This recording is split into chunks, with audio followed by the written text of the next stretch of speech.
नमस्कार, म civil engineer हुँ। आज हामी फिल्ड डेन्सिटी टेस्ट अर्थात् स्यान्ड रिप्लेसमेन्ट मेथड प्रयोग गरेर कम्प्याक्सनको गुणस्तर कसरी परीक्षण गरिन्छ भन्ने प्रक्रिया चरणबद्ध रूपमा सिक्नेछौँ। यो परीक्षणका लागि sand pouring cylinder, calibration container, base plate, तौल नाप्ने balance, moisture can, excavation tools तथा स्ट्यान्डर्ड ड्राई स्यान्ड आवश्यक पर्दछ।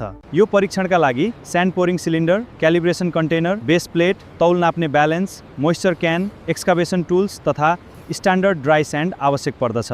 अब चिन्ह लगाएको स्थान र माटो सावधानीपूर्वक निकालिन्छ र सम्पूर्ण माटोलाई मोइस्चर क्यानमा संकलन गरी यसको वेट। अब स्ट्यान्डर्ड ड्राई स्यान्ड प्रयोग गरी खाल्डो पूर्ण रूपमा भरिन्छ। प्रयोग भएको बालुवाको तौलको आधारमा खाल्डोको वास्तविक आयतन निर्धारण गरिन्छ। प्रयोग भएको बालुवाको तौललाई बालुवाको ज्ञात घनत्वले भाग गर्दा खाल्डोको आयतन 55 छ। अब मोइस्चर कन्टेन्ट प्रयोग गरेर ड्राई डेन्सिटी निकालिन्छ। यही ड्राई डेन्सिटीले कम्प्याक्सनको वास्तविक अवस्था देखाउँछ। अब प्रयोगशालाबाट प्राप्त म्याक्सिमम ड्राई डेन्सिटी सँगाको छेदा फिनी दर्शन क्याप्सुल राखिन्छ। यस परीक्षणको नतिजा अनुसार कम्प्याक्सन आवश्यक मापदण्ड भित्र रहेको छ। त्यसैले यो तह निर्माण कार्यका लागि यदि यस्तो सिभिल इन्जिनियरिङ सम्बन्धी व्यावहारिक जानकारी उपयोगी लाग्यो भने भिडियो लाइक, शेयर र फलो गर्न नभुल्नुहोस्। धन्यवाद।